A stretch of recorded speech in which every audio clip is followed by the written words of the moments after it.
Le petit matin Sud Radio, 5h-7h, Benjamin Glaise. Il est 6h38, Sud Radio, la vie en vrai, l'histoire de deux frères devenus de véritables chineurs 2.0. Grâce aux réseaux sociaux, ils dépoussièrent un petit peu le métier. Loïc et Clément nous viennent d'Agen, ils sont videurs de maison et ils ont réussi à se faire un nom avec leurs vidéos partagées sur Facebook. Bonjour Loïc Trouillet. Et bonjour Benjamin. Soyez le bienvenu sur Sud Radio. Alors, on va écouter dans un instant l'une de vos vidéos, mais d'abord racontez-nous un petit peu comment elle vous est venue l'idée de transformer le débarras de maison en une véritable petite entreprise. Tout simplement parce que on adore les objets dans un premier temps, déterrer les objets du grenier, tout ce qui a une histoire. Voilà, j'étais quelqu'un qui faisait beaucoup les vides-greniers le dimanche pour trouver la perle rare, etc. Et c'est une activité qui s'est démocratisée. Il y a beaucoup de monde qui fait ça et je me suis dit pourquoi ne pas aller chercher les objets directement là où ils sont, c'est-à-dire dans les maisons. Et voilà pourquoi j'ai lancé ça en tant qu'entreprise et puis pour aider toutes ces familles qui se retrouvent face à des situations où ils ont des maisons pleines à vider, dans l'urgence souvent. Et donc on a créé une véritable activité avec ça. J'imagine que on fait pas mal de découvertes quand on vide comme ça des maisons. C'est quoi vos plus belles trouvailles, Loïc ? Alors, moi, ce qui me plaît beaucoup, c'est les objets du 18e. J'ai trouvé des tableaux, de l'argenterie, mais aussi ce qui est un peu contemporain, de la céramique. On trouve un peu de tout. Après, c'est vrai que ça dépend que l'attache qu'on a à la super trouvaille. Moi, il y a une bouteille en céramique de Roger Capron. C'est vraiment un objet qui m'a beaucoup plu. Mais qui vous a marqué. Qui m'a marqué, ouais. Ouais, vous avez parlé aussi, Loïc, de tableaux, certains qui ont une certaine valeur, comme ceux de Maurice Réalier-Dumas, qui est assez peu connu du grand public. Tenez, on écoute, vous en avez fait une vidéo sur Facebook. On ne s'attendait vraiment pas à trouver ça pendant ce débarras. Sous papier bulle, 2 tableaux signés. Maurice Réalier-Dumas, un peintre originaire de Villeneuve-sur-Lot. À la fin du 19e siècle, il vit et travaille près de Paris, dans les lieux très fréquentés par les artistes de l'époque. C'est là qu'il croise de grands noms de la peinture, comme Claude Monet, Auguste Renoir ou encore Édouard Monet. Et il est né à Villeneuve-sur-Lot. Vous le connaissiez ? Alors, je sais pas si vous le connaissiez, vous-même, avant, vous êtes devenu un petit peu un expert en peinture. C'était votre truc à la base ou pas, Loïc ?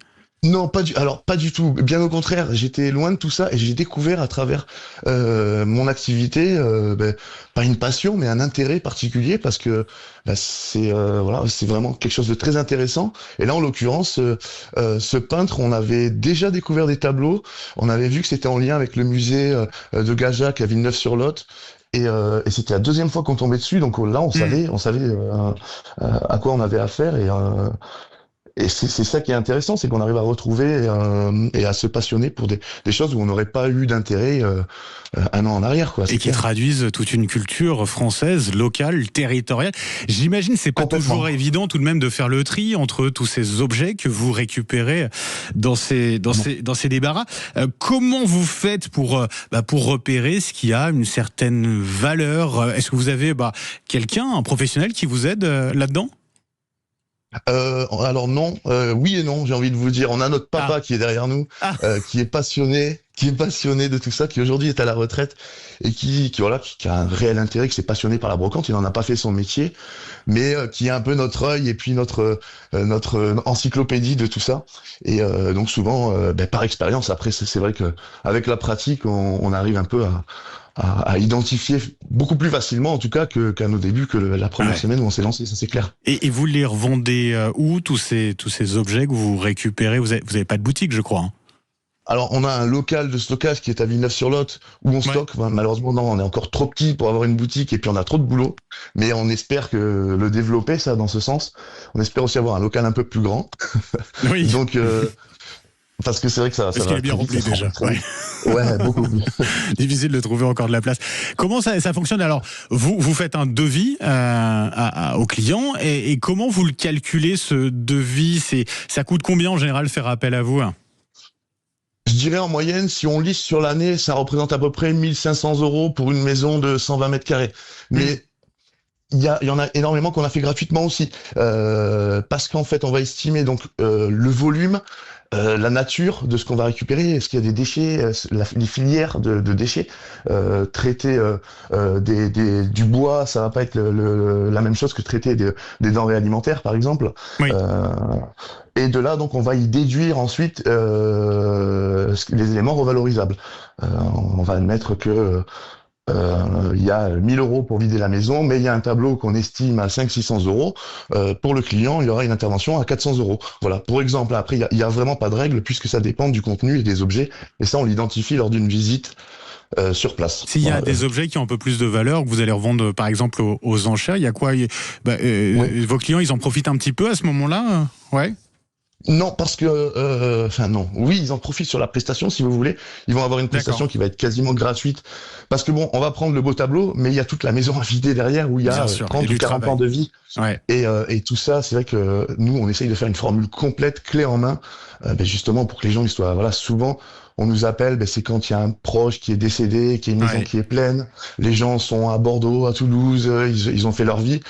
Et ne serait-ce que poser les jours de travail, louer un camion, etc., même s'ils arrivaient à vendre ce beau tableau, ils s'y retrouvent pas financièrement. Donc nous, on propose une solution en main, on récupère.